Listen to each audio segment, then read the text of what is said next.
구약성경 952면 전도서 4장 9절에서 12절까지의 말씀입니다. 하나님의 말씀을 봉독하겠습니다. 두 사람이 한 사람보다 나음은 그들이 수고함으로 좋은 상을 얻을 것임이라. 혹시 그들이 넘어지면 하나가 그 동물을 붙들어 일으키려니와 홀로 있어 넘어지고 붙들어 일으킬 자가 없는 자에게는 화가 있으리로다. 또 두 사람이 함께 누우면 따뜻하거니와 한 사람이면 어찌 따뜻하랴. 한 사람이면 패하겠거니와 두 사람이면 맞설 수 있나니 세 겹줄은 쉽게 끊어지지 아니하느니라. 아멘. 오늘 성령 강림 주일 예배 자리에 나오신 여러분의 삶에 위로하시고 새롭게 하시는 성령님의 은혜가 가득하기를 소원합니다. 오늘 말씀처럼 주님의 손을 붙잡는 여러분들이 되셨으면 참 좋겠습니다. 더불어서 주님의 손만 붙잡지 말고 옆에 있는 사람의 손 좀 한번 붙잡아 주시겠어요? 한번 잡아봅시다. 옆에 앞뒤로 손을 잡고 한번 꼭 잡고 흔들어 주시기를 바랍니다.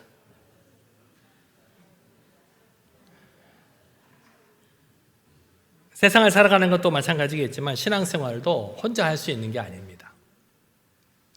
조용히 집에서 혼자 신앙생활 할 수 있을 거라고 생각하시는 분도 계실지 모르겠습니다만 결코 그렇지 않습니다.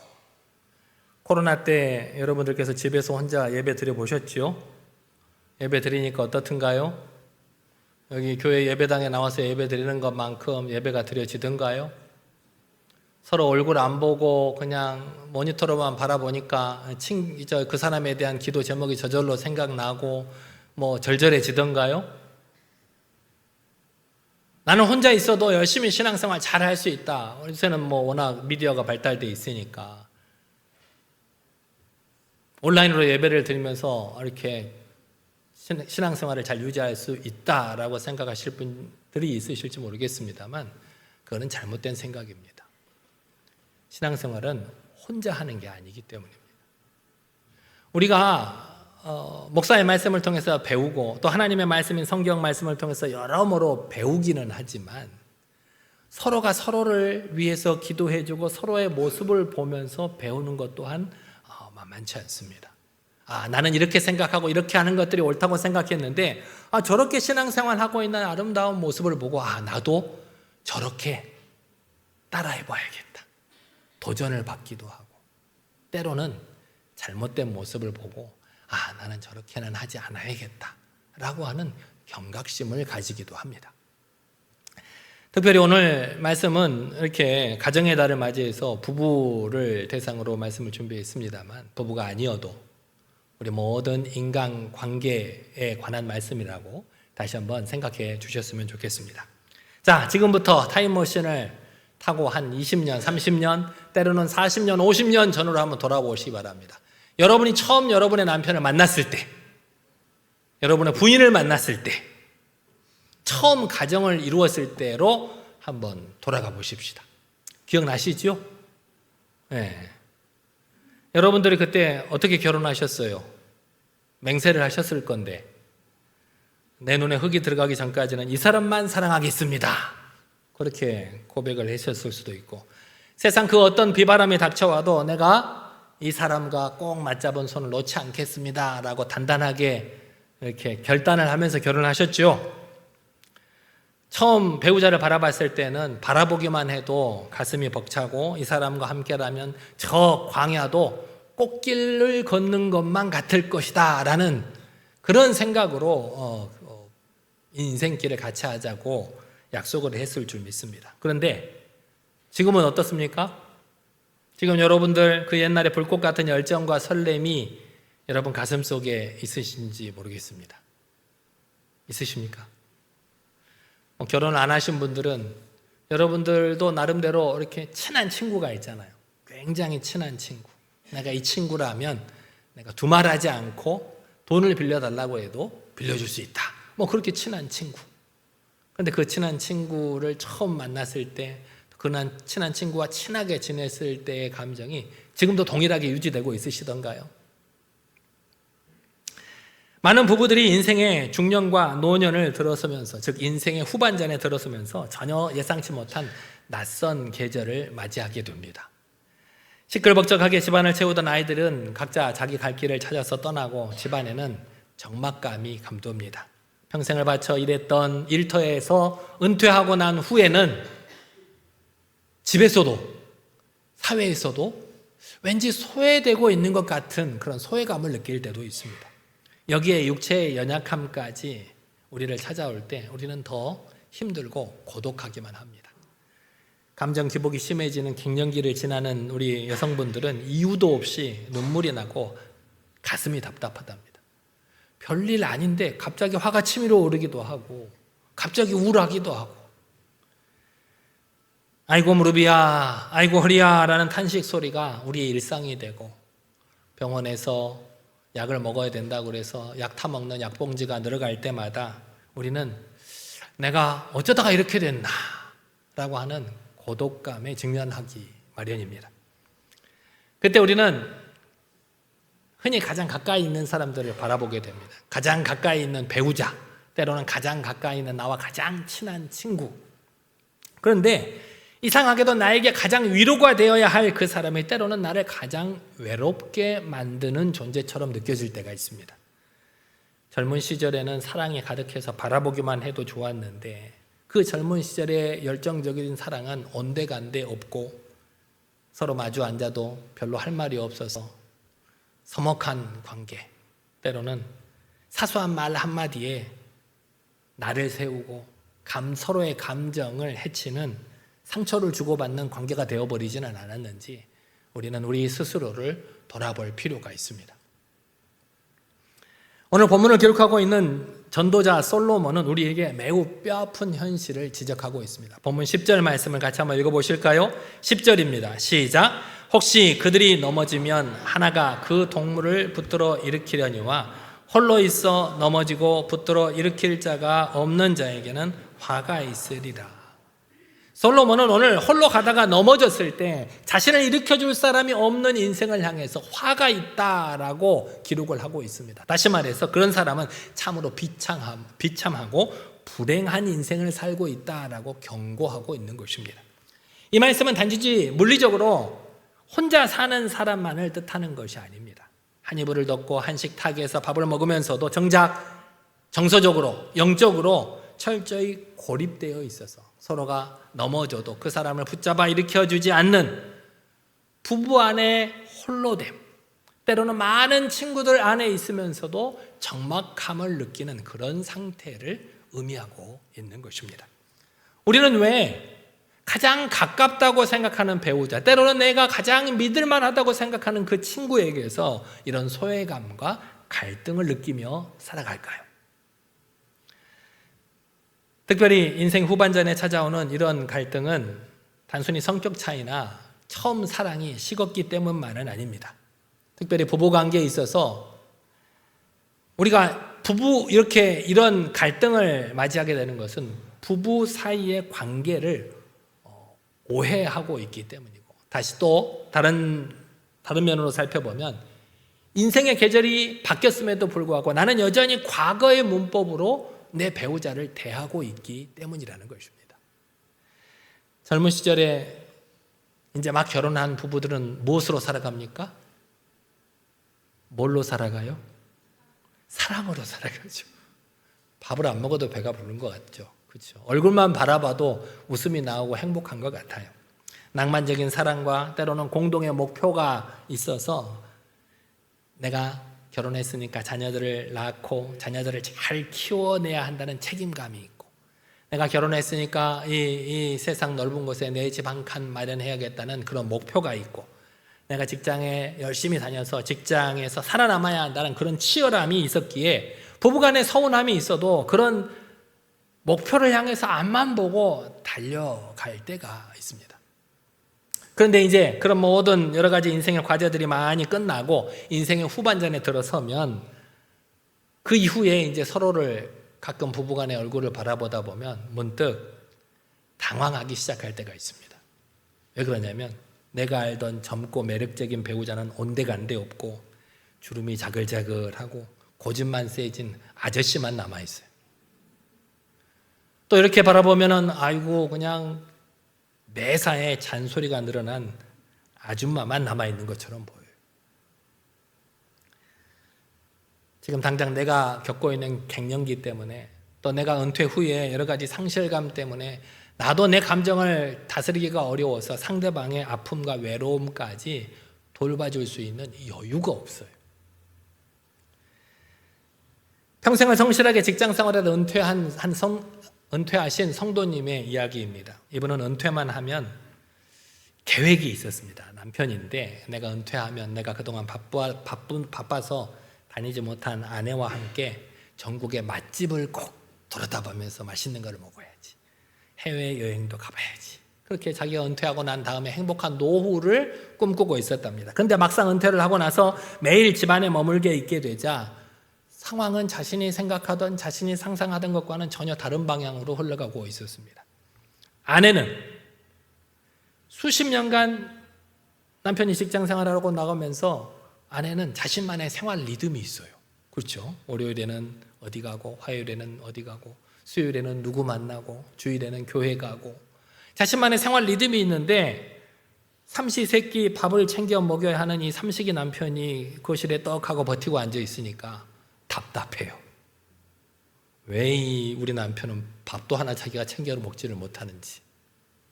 어떤 남편은 밥을 차려놔도 자기 앞에 갖다 줘야 먹는답니다. 답답해요. 좀 나갔으면 좋겠는 거예요.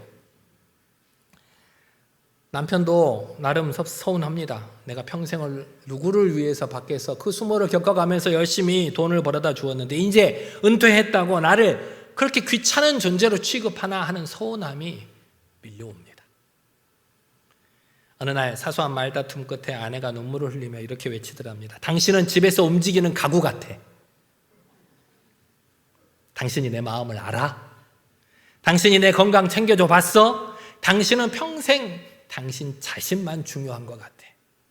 그렇게 그동안에 해묵은 원망의 보따리를 풀어 놓더랍니다. 그렇게 울며 소리 지르는 아내를 보고 남편도 충격을 받았습니다.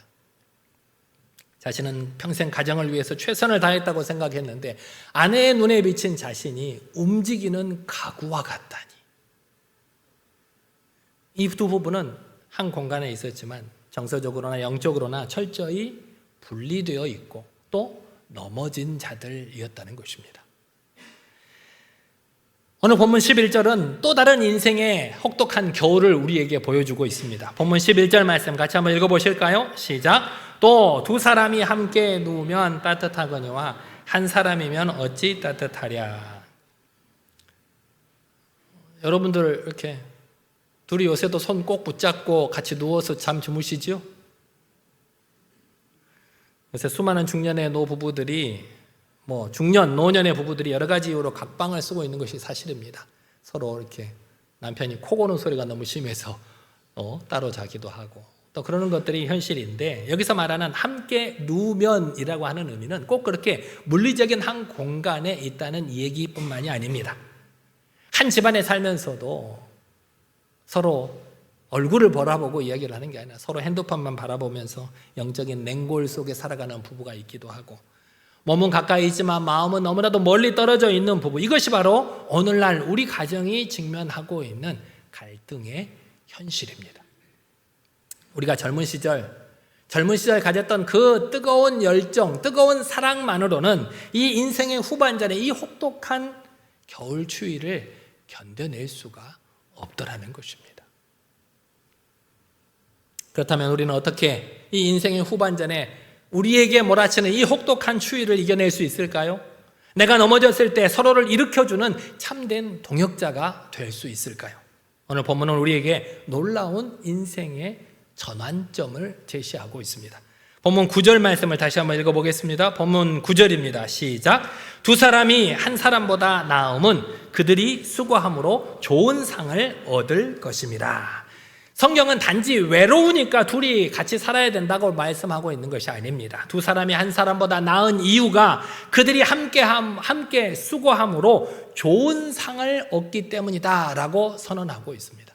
여기서 수고한다는 말의 의미가 뭘까요? 물론 세상적인 성공이나 재물을 모으는 그런 수고를 같이 한다는 뜻도 포함되어 있지만 그것보다는 인생의 마지막 순간 하나님 앞에 하나님께서 허락하신 믿음의 경주를 완주하기까지 서로가 서로의 손을 붙잡아주는 영적 동역자로서의 수고를 의미하는 것입니다. 부부는 이렇게 영적인 동역자가 되어야 합니다. 또 아직 결혼하지 않으신 분들도 누군가의 영적인 동역자가 될 수 있어야 된다는 것입니다. 하나님께서는 인생의 후반전을 지내고 있는 부부들에게 이런 사랑을 요구하십니다. 낭만적인 사랑, 열정적인 사랑을 요구하시는 것이 아니라 거친 인생의 전쟁터에서 생사를 함께하며 서로의 약점을 담당해주는 전우애, 그리고 하나님 나라를 향해서 함께 걸어가는 그런 영적 동역자 의식을 우리에게 가르쳐주고 계시는 것입니다. 부부는 시간이 흐를수록 서로에 대해서 잘 알아가죠. 그래서 서로의 가장 부끄러운 모습, 때로는 연약한 모습을 부부가 가장 잘 알죠. 저도 겉으로는 괜찮은 것처럼 보이죠? 저기 집사람한테 여쭤보세요. 괜찮은가? 알 수 없어요. 살아보세요 라고 말할 수도 있겠죠. 많은 부부들이 그러더라고요. 팽팽했던 피부는 어느덧 가고 주름진 얼굴을 보게 되고 기억력도 흐릿해져서 한 말 또 하고 한 말 또 할 때가 많아요. 우리가 배우자를 바라볼 때 이 사람이 나를 위해서 무엇을 해줄 수 있을까라고 기대를 한다면 반드시 실망하기 마련입니다. 그렇다면 어떻게 바라봐야 될까요? 하나님께서 저 연약한 영혼을 나에게 맡기셨구나. 저 사람의 인생의 황혼기에 외롭지 않도록 끝까지 믿음을 지키며 손잡고 천국에 갈 수 있도록 돕는 배필로 나를 불러주셨구나. 이런 영적인 안목이 열릴 때 비로소 부부 사이에 기적의 역사가 일어나기 시작한다는 것입니다. 우리 인간관계도 마찬가지입니다. 부부가 아니어도 나와 같이 열심히 친하게 지내고 같이 밥도 먹고 같이 즐기고 있는 친한 친구들도 마찬가지입니다. 그 사람이 나에게 무엇을 해줄까가 아니라 이 사람을 하나님께서 나에게 맡겨주신 영혼이로구나 라고 그 영혼을 위해서 기도해주는 기도의 동역자, 그 영혼을 쉴 수 있는 영적 그늘이 되어주시는 여러분 모두가 되시기를 바랍니다. 부부는 내가 원하는 것을 채워줄 대상이 아니라 내가 끝까지 책임지고 사랑해야 될 하나님의 양떼요, 내 인생의 양육의 대상자라는 사실을 잊지 않는 여러분들이 되시기를 바랍니다. 그런데 안타깝게도 내 힘과 의지만으로는 그 배우자의 허물을 다 덮어줄 수도 없고 그 약한 손을 끝까지 붙들어줄 수도 없습니다. 왜냐하면 내 안에는 그럴 만한 사랑의 미천이 없기 때문입니다. 내 안에는 조금만 섭섭해도 토라지기 일쑤고 조금만 아파도 상대방을 원망하는 이기심밖에 없기 때문입니다. 그래서 전도자는 오늘 본문 12절에서 오늘 설교의 가장 핵심이 되는 결론이자 복음의 정수를 우리에게 말씀하고 있습니다. 본문 12절 말씀 다 같이 한번 읽어보겠습니다. 시작. 한 사람이면 패하겠거니와 두 사람이면 맞설 수 있나니 세 겹줄은 쉽게 끊어지지 아니하느니라. 여러분, 부부라고 하는 두 사람이 모였는데 왜 두 겹줄이 아니고 세 겹줄일까요? 부부는 두 사람이잖아요. 왜 두 겹줄이 아니고 세 겹줄이에요? 나머지 한 줄이 누굴까요? 바로 우리 주 예수 그리스도 삼위일체 하나님이시라는 겁니다.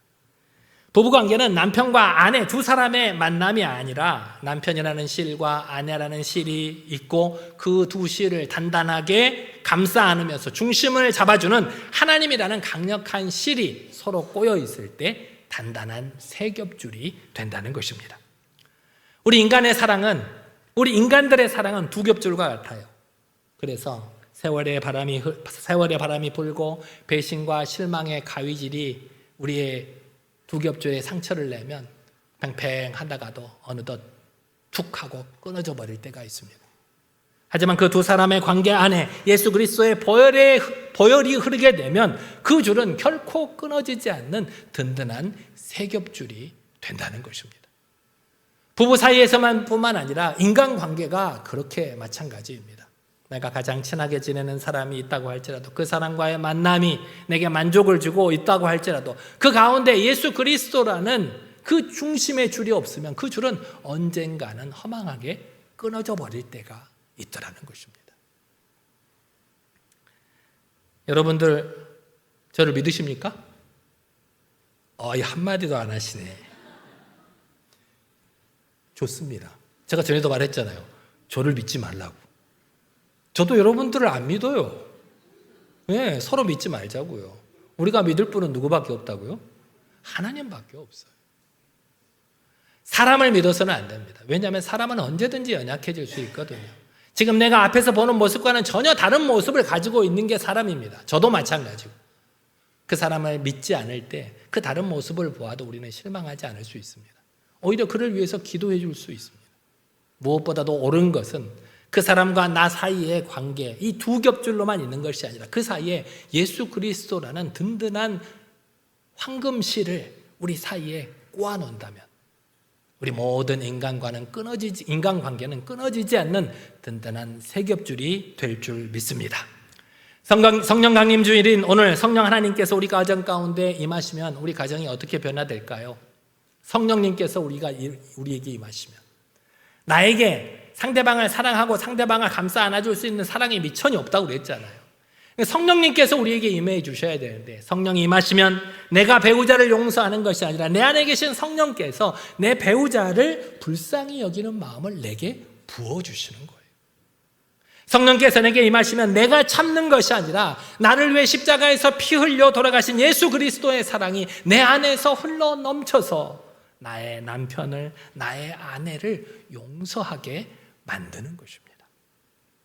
이렇게 예수 그리스도의 복음이 우리 부부 사이에, 우리 인간관계 사이에 중심에 세워질 때 비로소 우리는 상대방의 허물이 아니라 상대방의 영혼의 아픔을 깨닫게 됩니다. 저 사람도 참 외로웠구나. 저 사람도 하루 이틀 늙어가는 것이 두려웠겠구나. 저 사람도 이 가정을 지키느라고 참 고단했구나. 이렇게 복음 안에서 흐르는 눈물의 공감이 있을 때 두 겹줄의 위태로움은 사라지고 더욱 단단해진 세 겹줄의 신비가 우리 가운데 함께 하실 줄 믿습니다. 우리는 이제 이 세 겹줄의 신비를 가지고 저 삶의 자리로 나아가야 합니다. 젊은 시절 사랑은 서로를 마주보는 사랑이었다면 인생의 후반전에 우리의 사랑은 우리가 갈 곳을 같은 곳을 바라보는 사랑이어야 합니다. 그곳이 어디입니까?